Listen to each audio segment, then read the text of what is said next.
Hi friends, welcome to Vinmani kitchen. எல்லாருக்கும் வணக்கம். இன்னைக்கு நம்ம கேரட் ஹல்வா செய்ய போகிறோம். ரெட் கேரட்டில் 1/2 லிட்டர் பால் ஏற்கனவே காய்ச்சினது. இதை சேர்த்துக்குவோம். இதோட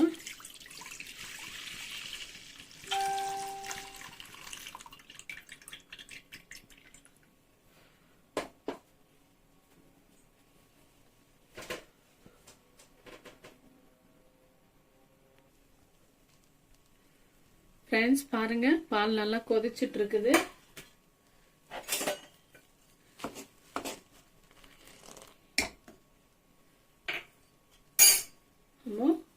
ஒரு கிலோ கேரட்டை துருவி எடுத்து வச்சிருக்கோம். இப்போ இதை சேர்த்துக்கலாம். இதோடவே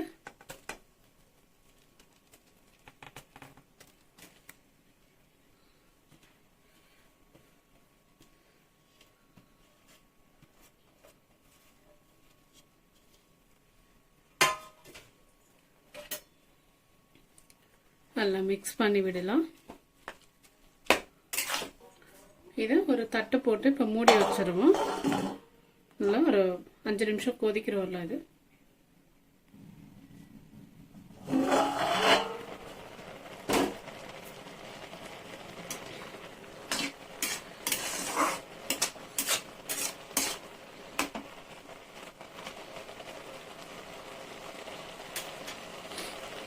கேஸ் ஸ்லோ பண்ணிட்டு ஒரு 10 நிமிஷம் வேக விடலாம். அப்போ நல்லா வெந்துடும். இது இப்போ ஒரு மூடி போட்டு மறுபடியும் மூடி வச்சிருவோம்.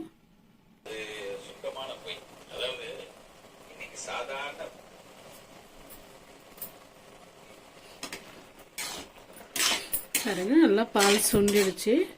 இது இன்னும் கூட நல்லா வேகணும். சுமார் இது ஒரு 20 நிமிஷம் பிடிக்கும். அப்படி இன்னும் கொஞ்ச நேரம் கேஸ் ஆன்ல வைக்கலாம். இந்த பால் சுண்டி வர அளவுக்கு இதை நம்ம வேக வைக்கணும்.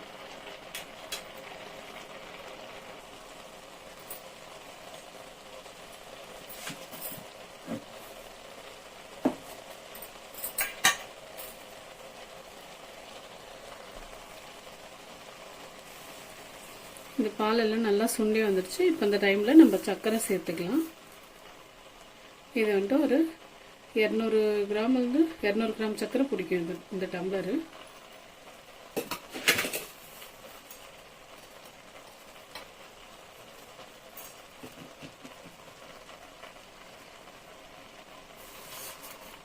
இதுல 1 டம்ளர் சர்க்கரை சேர்த்துக்கிட்டோம். நம்ம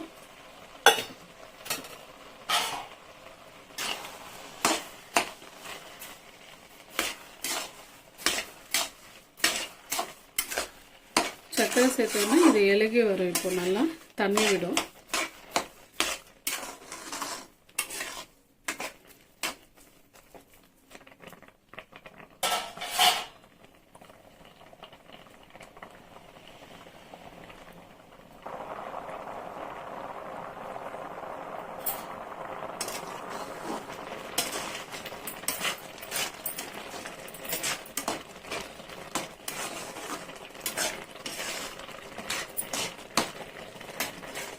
நல்லா கேரட் எல்லாம் வெந்துருச்சு.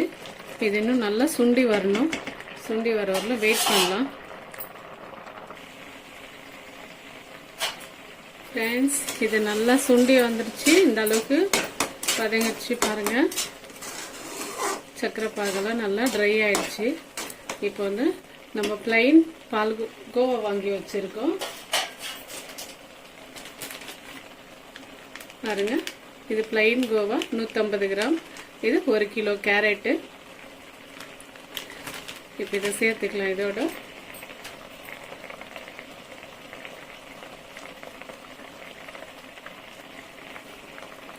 பாருங்க, கொஞ்சமா சால்ட், சும்மா ஒரு பிஞ்ச் சொல்லுவோம். ஸ்வீட்டுக்கு எப்பவுமே கொஞ்சம் சால்ட் சேர்த்துக்கணும். அப்போதான் கொஞ்சம் நல்லா டேஸ்ட் இருக்கும். அது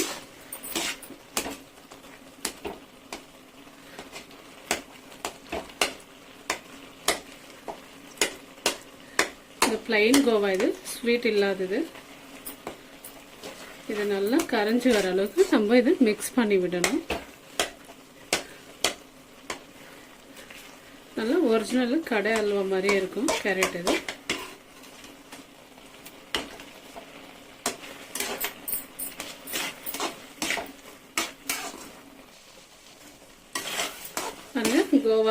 நல்லா மிக்ஸ் ஆயிடுச்சு.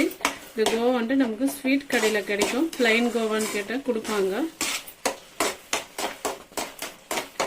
இப்போ இந்த டைமில் வந்து இப்போ நம்ம நெய் சேர்த்துக்கலாம். இதுக்கு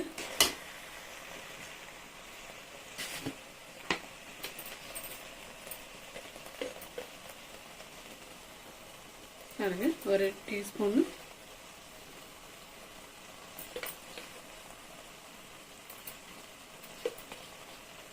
ஒரு 4 டீஸ்பூன் நெய் சேர்த்துக்கிட்டோம்.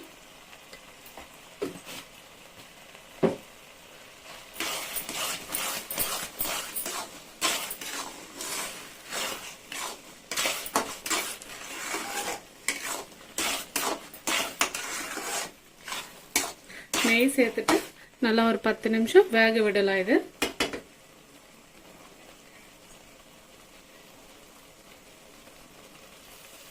பாருங்க, நல்லா கொதிக்குது. இது இன்னும் நல்லா கொதிக்கணும்.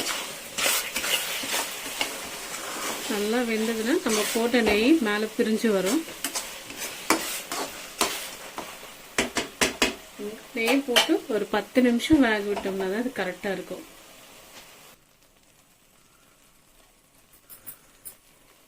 பாருங்க, நெய்யெல்லாம் போட்ட பிறகு நல்லா இந்த அளவுக்கு சுண்டி வந்திருக்குது. இது நல்லா பாருங்க க்ளீனாக இந்த நெய், சர்க்கரை, பால் எல்லாம் இந்த அளவுக்கு க்ளீனாக வத்திடுச்சு. கரெக்டான அல்வா பதத்துக்கு வந்திருக்குது. இப்போ நம்ம கேஸ் ஆஃப் பண்ணிக்கலாம். மொத்தமாகவே இதை செய்யறதுக்கு ஒரு அரை மணி நேரம் டைம் தேவை இதுக்கு. அப்போதான் நல்லா க்ளீனாக இந்த மாதிரி வரும். இது நம்ம கொஞ்சம் சீக்கிரமாக அவசரப்பட்டு பண்ணிட்டோம்னா நல்லா இவ்வளோ க்ளீனாக வராது.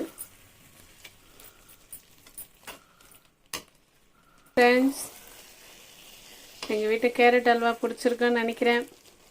லைக் பண்ணுங்கள், ஷேர் பண்ணுங்கள், சப்ஸ்கிரைப் பண்ணுங்கள், பெல் ஐக்கன் அழுத்துங்க. நாங்கள் போடுற வீடியோ உங்களுக்கு உடனுக்குடனே வரும் ஃப்ரெண்ட்ஸ். ஓகே, பாய்.